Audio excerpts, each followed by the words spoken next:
지난주에 이어서 우리가 계속해서 영적 전쟁에 대한 말씀을 함께 나누고 있습니다. 여러분, 영적 전쟁이라는 것은 어떤 특별한 사람들만이 하는 것이 아니라 모든 그리스도인들은 영적 전쟁 가운데 있는 것이고, 또한 치열한 영적 전쟁터 한복판 위에 우리가 치열하게 지금 싸우고 있는 중입니다. 우리가 지난주에 이 말씀에 대해 함께 나눈 것입니다. 성경에 보면 이 세상은 보이는 세계와 보이지 않는 세계가 있다, 존재하고 있다라고 말씀하고 있는데, 보이지 않는, 즉 영적 세계가 이 보이는 물질 세계를 다스리고 영향을 주고 있다는 것을 우리가 성경의 내용을 통해 우리가 깨닫게 되었습니다. 여러분, 그런데 이성적이고 합리적인 시대, 이 현대 시대에 영적이다라는 말이요, 참 얼마나 좀 이 말이 부담스럽고 비합리적으로 보이고, 또한 뜬구름 잡는 소리처럼 느껴지기도 하는 것이 솔직한 우리들의 심정이라는 것이에요. 여러분, 우리가 이 신앙생활 하면서 인생을 살아가면서 특별히 영적 세계를 바라보는 이 두 가지의 극단적인 태도를 우리가 경계해야 돼요. 첫 번째로 무엇을 경계해야 되냐면 영적 무지함을 우리가 경계해야 됩니다. 이것은 무엇이냐면 사탄, 마귀, 귀신, 악한 영, 공중권세 잡은 자들, 이런 것들을 없다라고요, 그냥 무지하게 생각하는 거예요. 또한 있어도 나와는 상관없다라고 그냥 이렇게 치부해버리는 태도가, 여러분, 이것을 경계해야 돼요. 성경에 보면요, 하나님이 존재하듯 악한 영들도 존재하고요, 성경에는 귀신, 악한 영, 더러운 영, 원수, 사탄, 마귀라고요 직접적으로 써 있어요. 그렇기 때문에 실제로 존재한다는 것입니다. 둘째로 영적 세계를 바라보는, 그리고 경계해야 되는 두 번째 이 태도가 있거든요. 이것이 어쩌면 더 중요합니다. 무엇이냐면 모든 내 주변에 일어나는 모든 일들을 다 사탄 마귀의 일로 여겨버리는 극단적인 태도를 우리는 또한 경계해야 돼요. 예를 들어 요즘에 이제는 날씨가 많이 쌀쌀해졌죠. 추워졌어요. 그래서 옷을 얇게 입고 돌아다니다 보면요, 감기에 걸립니다. 그래서 요즘에 감기 환자들이 많아요. 여러분, 그런 것을 이것을 가지고 감기 귀신 걸렸다라고 하면요, 악한 영이 임해서 감기 걸렸다 이런다는 거예요. 그러니까 여러분, 이거 맞습니까? 아니죠. 내가 건강관리 잘 하지 못해서 감기 걸린 거예요. 여러분, 이제 수능이 얼마 남지 않았는데 우리 학생들이 이제 내가 공부 안 하고 게임하고 실컷 놀다가 대학에 딱 떨어진 거예요. 여러분, 이거 사탄이 공격해서 대학에 떨어졌습니까? 아니죠. 내가 공부 안 하고 놀아서 떨어진 거예요. 이렇게 말하면 사단이 당황한다고 했어요. 내가 한 것도 아닌데 왜 나한테 다 뒤집어 쓰이냐. 이처럼 모든 것을 다 마귀의 일로 치부해 버리면요, 이 신앙인들의 무책임한 태도가 된다는 거예요. 나의 삶의 잘못이 무엇인지 되돌아보고 하나님 앞에 회개하는 삶을 살아가는 것이 아니라 그냥 사단 마귀에게 다 전가해 버린다는 거예요. 여러분, 그래서 우리는 베드로전서 5장 8절의 말씀처럼요, 깨어 있어라, 정신 차리라 라고 말씀하신 이유가 바로 이것이에요. 우리가 영적으로 깨어 있어서 분별하지 못하면요, 이것이 지금 영적인 싸움을 할 때인지 아니면 내가 하나님의 말씀 앞에서 회개하며 말씀을 지키며 살아갈 때인지 분별하지 못한다는 거예요. 그러니까 나에게 어떠한 일이 일어나는지 우리가 알지 못한다는 것입니다. 그래서 영적 전쟁을 이게 치열하게 악한 영들과 싸워야 할 때 분별이 안 되니까 누구랑 싸우고 있냐? 내 사람 옆에 있는 사람하고 싸우고 있는 거예요. 싸움의 대상을 잘못 알고 있는 것이죠. 그 이면에 역사하는 악한 영들을 대적해야 되는데 누구랑 싸우는지, 왜 싸우는지, 내가 왜 지금 이런 환경에 처해 있는지 우리는 분별하지 못하면 깨닫지 못한다는 거예요. 여러분, 그래서 영적 분별력을 가지고 우리는 깨어서 영적 전쟁을 치러야 된다는 것입니다. 근데 그냥 싸우는 것이 아니라 잘 싸워야 돼요. 여러분, 손자병법 아시죠? 병법, 싸움의 기술, 병법에 보면요, 이런 말이 있습니다. 지피지기면 백전불태요, 부지피이지기면 일승일부이며 부지피부지기면 매전필테니라. 무슨 뜻이냐? 우리가 이 지피지기면 백전불태요라는 말은 잘 알고 있죠?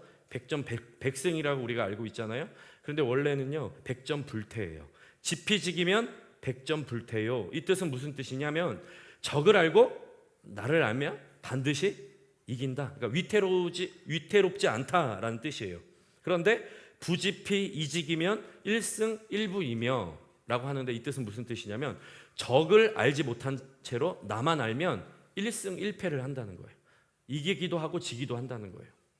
그런데 부지피 부직이면 매점필텐이라. 이것은 무엇이냐면 적도 모르고 나도 모르면 반드시 패배한다는 거예요. 여러분, 이 말이요, 영적 전쟁에도요 그대로 적용되는 것 같아요. 우리가 그리스도인으로서 누구와 싸우는가? 분명히 그 적을 알아야 되고요, 또 나를 알아야 돼요.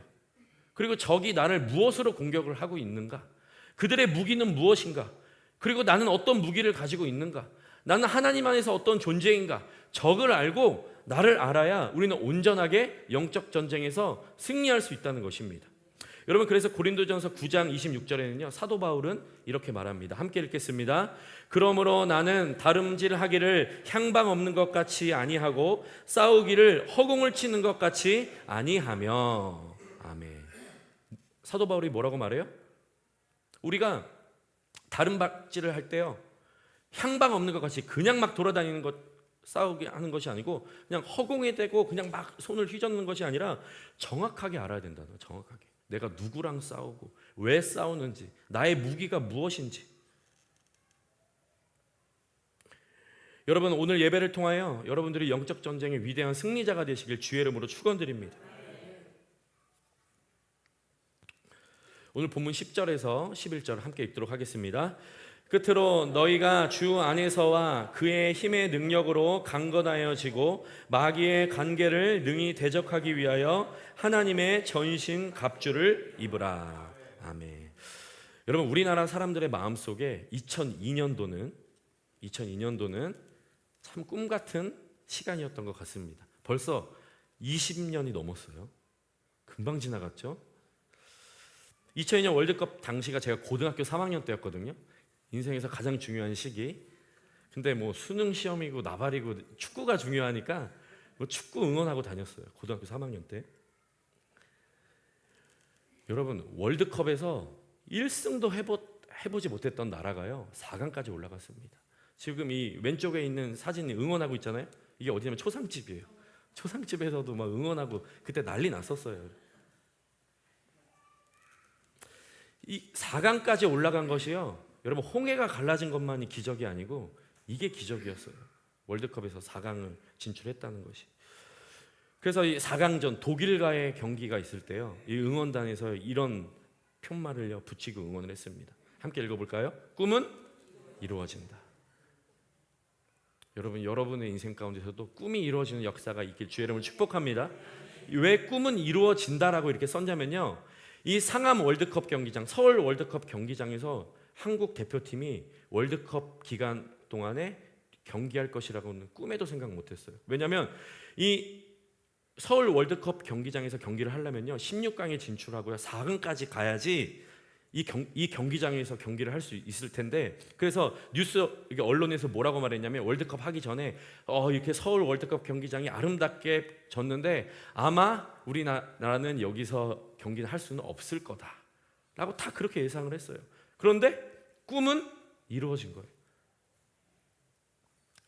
20년 전에 그 감격을 다시 한 번 더 되새기는 마음으로 대한민국 이거 한번 외치도록 하겠습니다.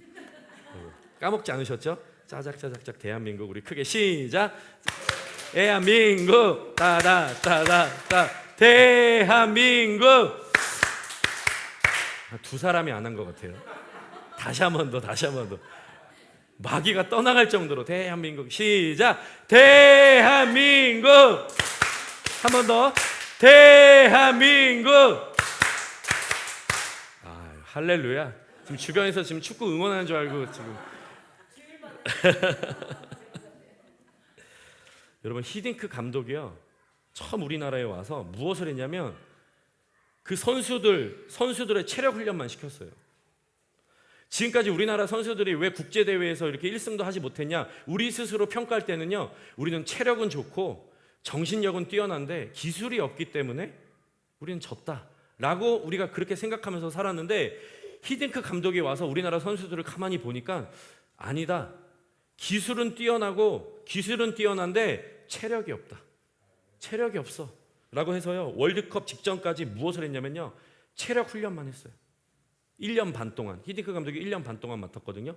1년 반 동안 무엇을 했냐면 그 셔틀런 테스트라고 계속 달리는 훈련만 했어요. 선수들이 토할 때까지. 그리고 나서 유럽에 가서 강팀하고 싸워서 박살나고 1년 반 동안 그것만 했습니다. 달리기 훈련하고 강팀하고 싸워서 지고. 그래서 히딩크 감독의 별명이요 5대0 감독이었어요. 5대0 감독. 유럽에 나가서 경기만 하면 5대0으로 지는 거예요. 그 비난과 비판을 받아도요 히딩크 감독 꿈쩍하지 않고 체력 훈련, 정신력 훈련만 했습니다. 여러분, 그런데 막상 월드컵이 딱 펼쳐지니까 어떻게 됐습니까? 그 강력한 이탈리아, 포르투갈, 스페인 그냥 이기는 거예요. 이 체력이 있다 보니까, 정신력이 있다 보니까. 여러분, 오늘 본문으로 돌아와서요. 오늘 본문 이 10절에 보면요. 10절 한 번 더 읽도록 하겠습니다.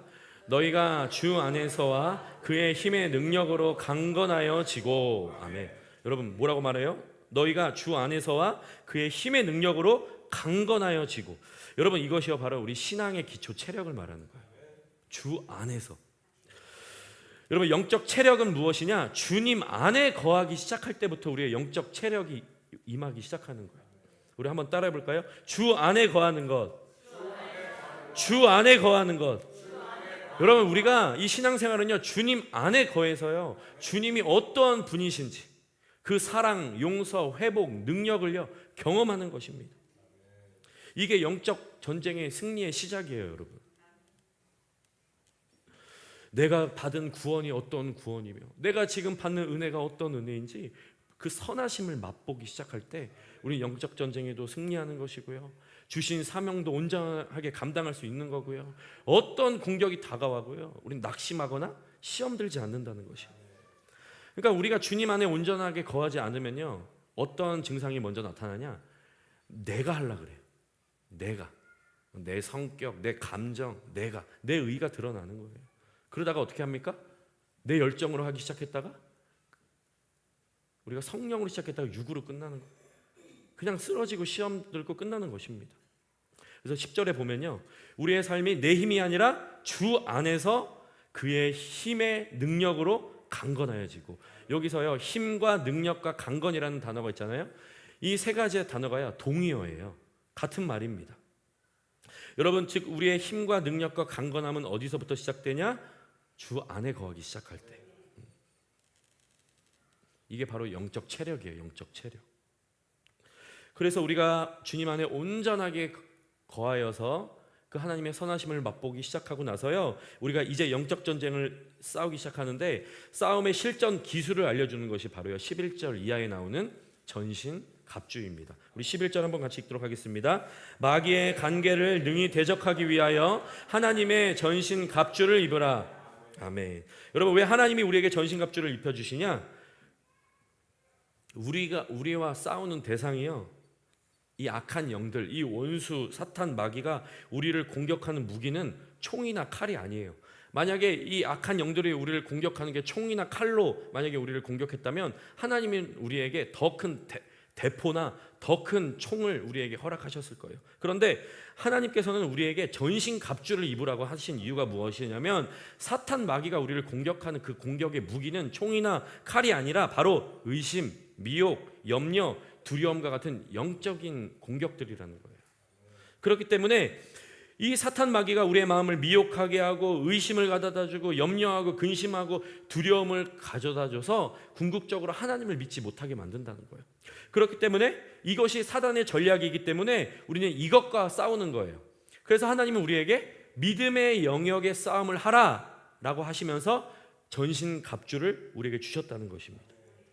13절 함께 읽도록 하겠습니다. 그러므로 하나님의 전신 갑주를 취하라. 이는 악한 날에 너희가 능히 대적하고 모든 일을 행한 후에 서기 위함이라. 아멘. 그런데 그냥 전신 갑주가 아니라 하나님의 전신 갑주죠. 그러니까 이것은 하나님이 사용하신 이 영적인 무기라는 거예요. 그것을 우리에게 입혀 주신 것입니다. 이사야 59장 17절에서 18절 말씀에 보면요, 하나님께서 예수님을 이 땅에 보내주셔서 이 예수님이 행하실 일들을 선포하시면서 이사야라는 선지자를 통해서 예언하시는 말씀이 기록되어 있거든요. 이사야 59장 17절에서 18절 함께 읽도록 하겠습니다. 공의를 갑옷으로 입으시고 구원을 자기의 머리에 써서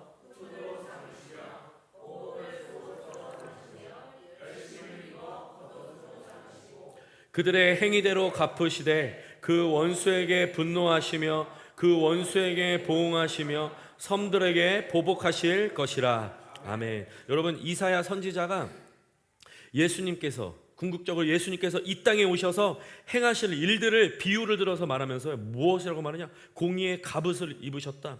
구원을 자기의 머리에 써서 툭으로 삼으셨다. 보복을 속으로 삼으시며 열심을 입어 겉옷을 삼으셨다. 라는 이 구약의 이사야서의 말씀을 사도 바울이 읽고요, 그것을 로마 병사들이 당시에 입고 있었던 이 갑옷의 비유를 해서 에베소서를 쓴 거예요. 그래서 이 사도 바울이 하나님께서 사용하신 영적 무기들을 이렇게 이론화시킨 것입니다. 그러므로 이 전신갑주는 예수님이 이 땅에서 행하신 영적 무기예요. 우리를 입으라고 합니다. 6가지가 있거든요. 근데 2가지는 오늘 나누고요, 다음 주는 우리가 추수감사주일이니까 감사의 주제로 설교를 하고 그 다음 주부터 계속해서 이어서 하도록 하겠습니다. 오늘 첫 번째, 하나님께서 입혀주신 전신갑주의 첫 번째 무기는요, 바로 진리의 허리띠예요. 진리의 허리띠. 한번 따라해 볼까요? 진리의 허리띠. 진리의 허리띠. 오늘 본문 14절 초반에 보면요, 그런즉 서서 진리로 너희 허리띠를 띠고 라고 기록되어 있죠. 여러분, 허리띠의 역할이 무엇입니까? 이 바지가 흘러내리지 않도록 조이는 거잖아요. 그리고 이 허리띠를 딱 차면요, 몸에요 긴장감이 딱 생깁니다. 풀어지지가 않아요. 당시에 로마 병사들이 입었던 갑옷의 허리띠는요, 단지 허리띠의 역할만 감당하는 것이 아니라 이렇게 지금 그림은 이렇게 앞에만 되어 있는데 치마처럼 되어 있어요. 그래서 몸의 중요 부위를 보호해 주고요, 몸의 중심을 딱 잡아주는 역할을 이 허리띠가 했습니다. 여러분, 허리가 안 좋으신 분 있으시죠? 허리가요 얼마나 중요한지 몰라요. 역도 선수들이요 무거운 거 들 때 어떻게 합니까? 이 두꺼운 허리띠를 이렇게 매죠. 힘을 받쳐주고요, 보호해주는 역할을 합니다. 이 허리띠가. 이처럼 성경은 신체의 가장 중심에 위치한 허리에 진리의 띠를 그 몸에 감싸라 라고 말하는 거예요. 여러분, 진리의 허리띠를 띈다는 것은 그럼 무엇을 말하는 것일까요? 이것을 이해하기 위해서는 야고보서 말씀을 우리가 알아야 됩니다. 우리 한번 같이 읽도록 하겠습니다. 너희는 말씀을 행하는 자가 되고 듣기만 하여 자신을 속이는 자가 되지 말라. 누구든지 말씀을 듣고 행하지 아니하면 그는 거울로 자기의 생긴 얼굴을 보는 사람과 같아서 제 자신을 보고 가서 그 모습이 어떠했는지를 곧 잊어버리거니와 자유롭게 하는 온전한 율법을 들여다보고 있는 자는 듣고 잊어버리는 자가 아니요 실천하는 자니 이 사람은 그 행한 일에 복을 받으리라. 아멘. 여러분, 진리의 허리띠를 띠라는 것은 무슨 말이냐면 바로 진리의 말씀을 듣고 읽고 거기서 멈추는 것이 아니라 그 말씀을 어떻게 하라고요? 행해라, 실천해라, 삶으로 적용해라 라는 뜻이라는 거예요. 여러분, 말씀을 듣고요, 읽고 우리가 삶으로 적용하지 않잖아요. 성경은 무엇이라고 말하냐? 자신을 속이는 자다라고 말하고 있습니다. 더 나아가서 하나님께 거짓말하는 자라고 말하고 있습니다. 여러분, 우리가 이렇게 나와서 주일날 하나님의 말씀을 듣잖아요. 뿐만 아니라 우리가 설교의 말씀을 듣는 뿐만 아니라 말씀을 우리가 읽고 묵상하고 있잖아요. 그런데 우리가 주일날 이렇게 나와서 주일날 말씀을 듣고요, 저기 문 있죠. 저기 문 밖에 나가잖아요. 그러면 무슨 말 들었는지 거의 다 까먹습니다. 내가 무슨 말 들었지? 이렇게 돼요. 이게 당연합니다. 또한 우리가 말씀을 읽잖아요. 묵상하잖아요. 죽어라고 말씀을 읽고 기도하고 결단하고 내가 눈물로 하나님 앞에 그렇게 살기로 내 입으로 고백한다고 할지라도 내가 삶으로 그것을 살아내지 않으면요, 여러분, 이것은 행함이 없는 믿음은 죽은 믿음이라는 거예요. 근데 25절에 보세요. 25절 말씀에 보면은 뭐라고 말씀하십니까? 말씀을 듣고 실천하면요 어떻게 된다고요? 그 행하는 일에요 복을 받게 된대요. 그 행하는 일, 내가 말씀을 적용해서 삶으로 살아내면 그것이 복이 된다는 거예요. 성경은 우리에게 분명하게 말씀하고 있습니다. 여러분, 혹시 나는 이렇게 열심히 신앙생활을 하는데 왜 나에게 하나님의 복이 흘러오지 않는가? 여러분 그렇다면요, 내가 정말 하나님의 말씀대로 내가 살아가고 있는가, 여러분 점검해 보시길 바랍니다. 여러분 우리가 수많은 말씀을 듣고 있습니다. 근데 왜 우리의 인생은 변화하지 않습니까? 그 말씀으로 살아내지 않기 때문이에요. 귀로만 듣고 눈으로만 듣고 끝나버리면요, 아무 일도 일어나지 않아요. 마태복음 7장 말씀에요, 말씀을 듣고 행하지 않는 자의 삶이 어떤 삶이냐, 모래 위에 집을 지은 것과 같대요. 비가 오고요, 어떤 풍파가 닥쳐면요, 그대로 그냥 쓸려버리는 거예요. 여러분 오늘 우리가 주일 말씀을 듣잖아요. 그리고 평소에 말씀 묵상하잖아요. 여러 가지도 필요가 없어요.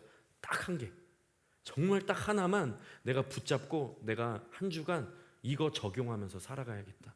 여러분 한번 결단하시길 바랍니다.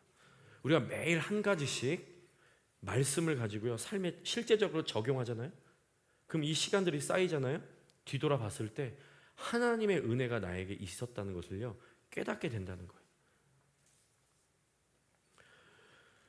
저는 이번 주에 이렇게 말씀을 묵상하고 이렇게 살아가면서 몇 가지 삶에 적용한 것들이 있습니다. 우리 교회에서 매일 아침 8시마다 이 묵상 말씀이 오잖아요. 제가 지난주 월요일 날 로마서 15장 차례가 되어서 로마서 15장 말씀을 읽다가 그 2절 말씀이 제 안에 들어왔어요. 은혜가 되더라고요. 우리 각 사람이 이웃을 기쁘게 하되 선을 이루고 덕을 세우도록 할지니라. 이 말씀을 묵상을 하는데 하나님이 주신 은혜가 있는 거야. 그래, 내가 하나님의 백성으로서 그냥 내 필요만 채우며 살아가는 것이 아니라 내가 하나님의 백성으로서 그리스도의 사랑을 흘려보내고 나를 통해서 누군가가 회복되고 생명을 흘려보내는 자로 내가 쓰임받기 원한다. 그냥 내 삶뿐만 아니라 우리 순복음 고백교회가 그런 교회가 되길 원한다. 그런 은혜가 있었습니다. 그래서 내가 이렇게 살아가야지 라고 기도하고요, 살아갔습니다. 그러다가 주중에 평소에 친하게 알고 지냈던 한 집사님과 통화를 하게 되었어요. 그래서 이런저런 삶을 나누고 있었는데 그분에게 기타가 필요하다는 거예요. 통기타. 자연스럽게 이야기하다가 이제 요즘에 이제 기타가 조금 필요하다라는 이야기를 하는 것입니다. 근데 저는 그분의 삶을 너무나도 잘 알기 때문에 내가 무엇인가 돕고 싶은 마음이 있는 거예요. 근데 그 순간 제가 기타가 2개가 있어요. 그래서 한 개를 드리고 싶은 마음이 드는 거예요. 근데 그런 마음이 있었는데 그 순간 또 다른 마음은 무엇이냐? 오지랖 떨지 말자. 내 코가 석자인데 누굴 도와주냐? 그런 마음도요 들어오는 거예요. 근데 제가 로마서 15장 2절 말씀을 가지고 살아가고 있었잖아요. 그래, 말씀대로 내가 한번 선을 이루고 덕을 베풀고 그리스도의 사랑을 한번 흘려보내자 라고 해서 제가 집사님 잘 됐네요. 제가 하나가 있는데 깨끗하게 세팅해서 드릴게요 라고 제가 했어요. 그랬더니 그 집사님이 얼마나 기뻐하고요, 좋아하시는지 몰라요. 그리고 교회의 덕을 세우기 위해서 제가 또 이제 기도하고 있었는데 주중에 어떤 선교사님한테 전화가 온 거예요. 이제 그분이 북인도는 이슬람 국가입니다. 그 위험한 곳으로 자비랑 선교사로 나가기로 했대요. 근데 파송하는 교회도 없고 후원하는 교회가 없는데 12월 말에 나가기로 했다는 거예요.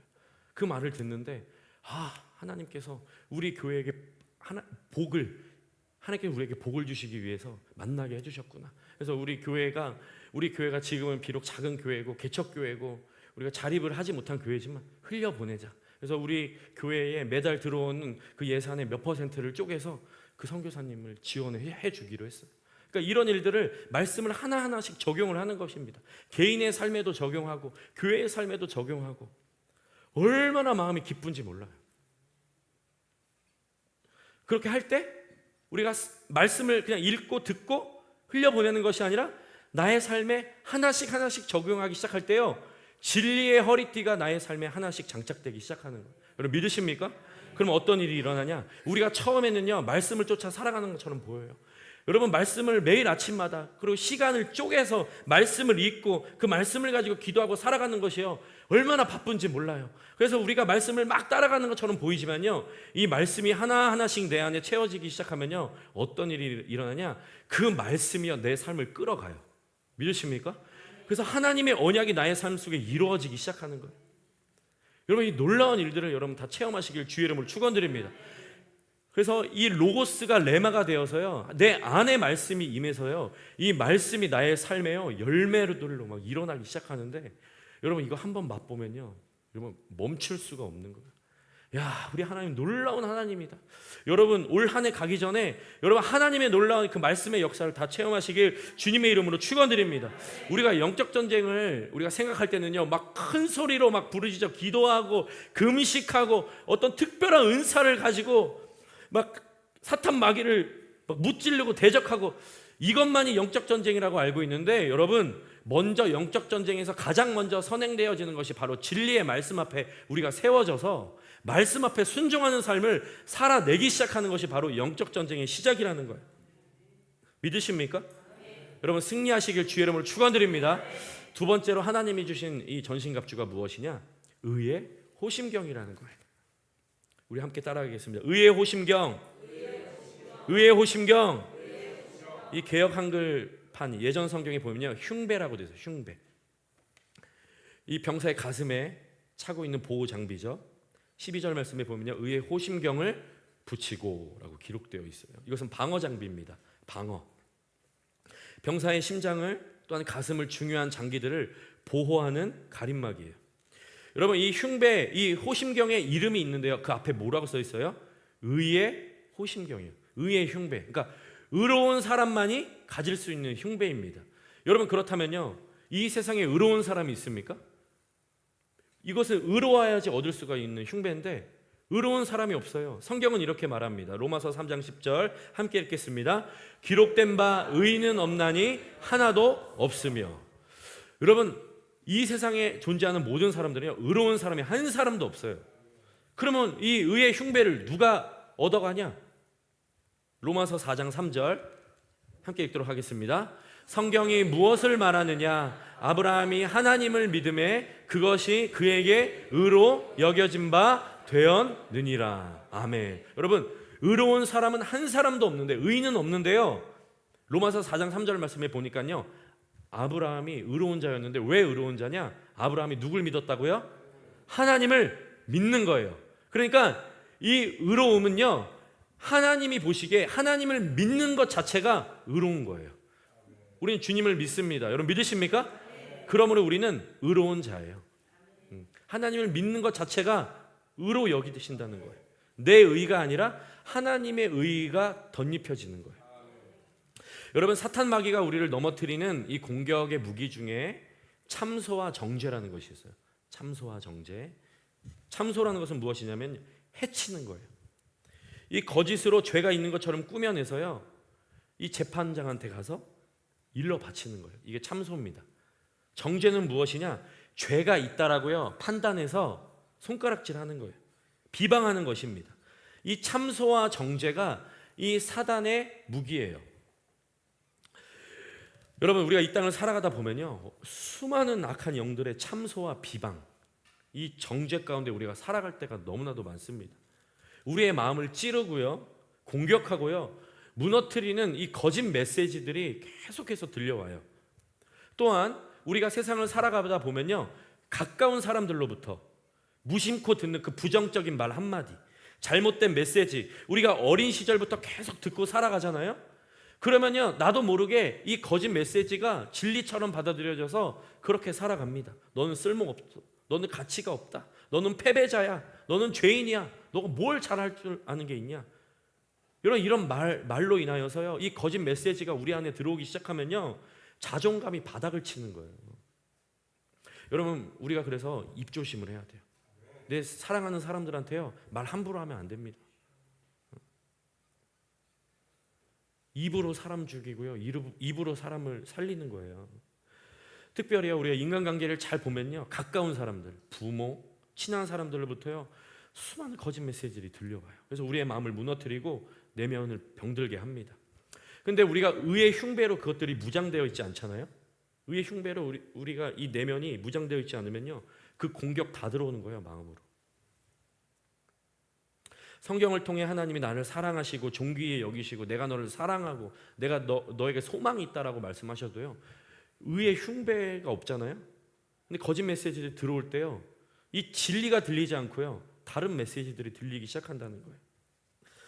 제가 자주 보는 이 프로그램 중에 오은영의 금쪽 상담소라고 있어요. 보신 분 계십니까?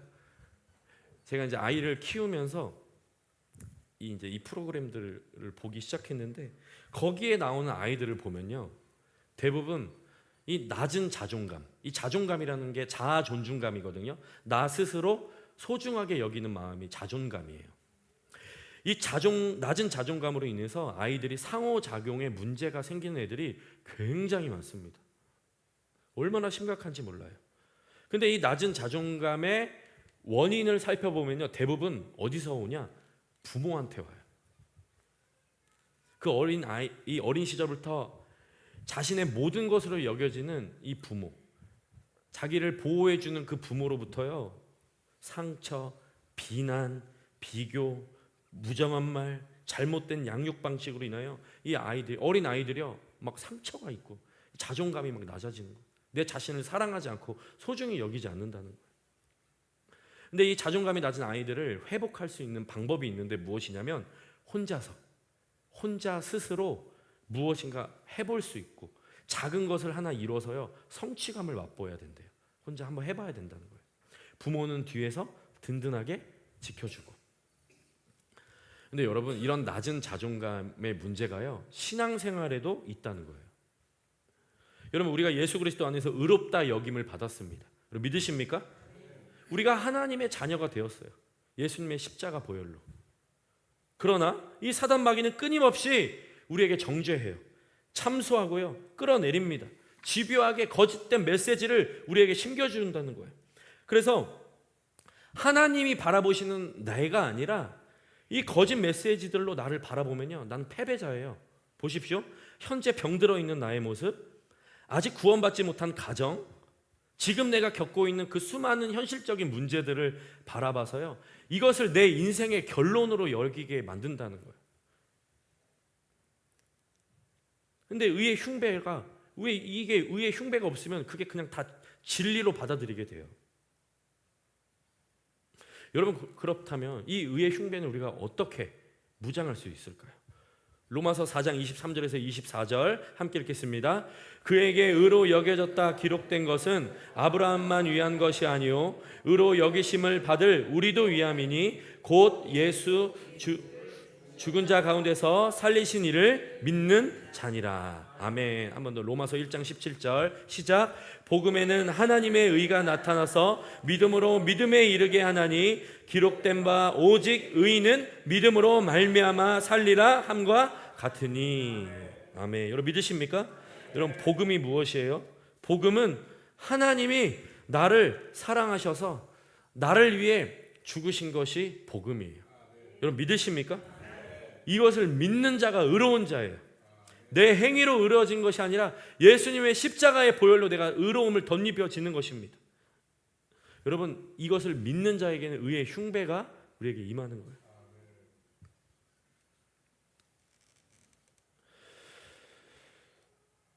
여러분, 그래서 우리가 나를 얼마나 존귀하게 여기신다, 하나님이. 그러니까 우리가 복음을 경험해야 돼요. 복음을.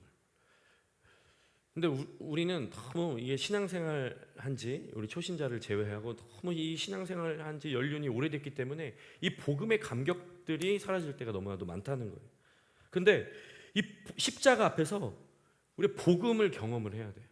이 복음 안에서 우리가 의로워지는 거고, 내가 어떠한 존재인지, 이 세상의 거짓된 메시지가 아니라 하나님이 바라보시는 나를 온전하게 바라보게 되는 거예요. 그래서 이 자존감이 올라가는 거예요. 내가 아무리 이 세상에서 실패하고 병에 걸리고 낙심하고 절망적인 일이 있을지라도 내가 그냥 이것을 바라보고 실패자로 살아가는 것이 아니라 그 위대하신 하나님이 나를 위해 죽으셨다라는 그 믿음이 나에게 확실히 있잖아요. 그러면 이것과 상관이 없는 거예요. 나는 하나님 안에서 내 자존감이 올라가는 것입니다. 여러분, 믿으십니까?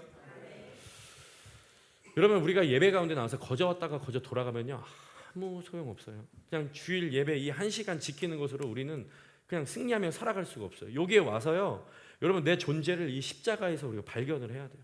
나를 위해서 죽으신 그 주님이 얼마나 나를 사랑하시는지. 여러분, 저는요 제 딸을요 다른 사람한테 절대 못 줘요. 여러분도 여러분 자식 내어줄 수 있습니까? 못 줘요. 그 생명보다 귀한 딸 누구한테 줍니까? 근데 저는요 결혼도 못 시킬 것 같아. 커도 우리 나혜미가 너무 사랑스러워서 연애만 해도 막 열받아요. 그냥 그런 생각만 해도. 미래의 사위한테 질투심을 느끼고 있습니다. 그래서 우리 장인어른은 얼마나 제가 처음 갔을 때 저한테 그러셨을까, 그런 생각이 들더라고요. 그러니까 우리는 우리의 자식을 너무너무 사랑해요. 여러분 보세요. 복음은 하나님이 나를 사랑해서 그의 독생자 아들 예수 그리스도를 우리에게 내어주신 거예요. 그러니까 이게 복음이에요. 이게 사실로 믿어지면요 우리 자존감이 올라가는 거예요. 그 위대하신 하나님이 나를 사랑하기 때문에. 믿으십니까? 우린 실패해도 돼요. 염려해도 돼요. 쓰러지고 낙망하고 넘어지고 문제 가운데 질병 가운데 있어도요 그 위대하신 하나님이 나를 사랑하시는 게 확실하다면 여러분 우리의 자존감은 올라가는 거예요. 이게 바로 의의 흉배예요. 어떠한 불화살이 다가와도요 튕겨져 나가는 겁니다. 여러분 이게 바로 영적 전쟁의 무기예요. 무기. 오늘 두 가지죠. 무엇입니까? 첫째로 진리의 허리띠, 하나님의 말씀. 그 말씀이 나의 삶의 실제가 되는 것. 그 다음에 의의 호신경, 예수 그리스도의 십자가, 그 의의 흉배를 가지고 어떤 공격이 다가와도 막아내는 거예요. 마지막으로 스바냐 3장 17절 함께 읽도록 하겠습니다. 너희 하나님 야훼가 너희 가운데 계시니 그는 구원을 베푸실 적는 자시라. 그가 너로 말미암아 기쁨을 이기지 못하시며 너를 잠잠히 사랑하시며 너로 말미암아 즐거이 부르시며 기뻐하시리라 하리라. 아멘. 여러분 믿으십니까? 이 믿음으로 우리가 승리하는 거예요. 주님이 바라보시는 따로. 말씀을 정리하도록 하겠습니다. 오늘 하나님의 전신갑주, 영적 승리의 6가지의 무기 가운데 2가지, 진리의 허리띠와 의의 흉배에 대해서 함께 말씀을 나눴습니다. 여러분 이것은 이론이 아니에요. 하나님 안에서 우리의 삶의 실제가 되는 것이고요. 우리가 주 안에 온전히 거할 때 자연스럽게 풀어지는 영적인 능력들입니다. 오늘 이 시간에 우리가 주의 이름을 찬양하고 하나님의 행하신 일들을 우리가 높여 찬양하고 주의 이름을 선포하기 시작할 때 하나님께서 우리를 승리케 하실 것입니다. 믿으십니까? 오늘 이 시간 전심으로 주 앞에 찬양하며 기도하는 시간을 갖도록 합시다.